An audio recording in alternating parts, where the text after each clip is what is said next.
Sulla spiaggia già desolata, la notte ormai arrivata. Sono andato l'altra sera da Sportissimo per comprare il nostro nido d'amore, ma l'offerta era già terminata. Non avevo che 23 euro.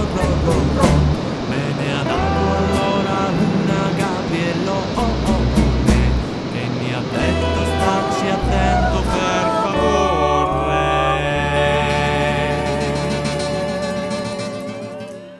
Avevo anche la tenda se mi volevi amare bimba bella, avevo anche la tenda se mi volevi amare bimba bella, avevo anche la tenda se mi volevi amare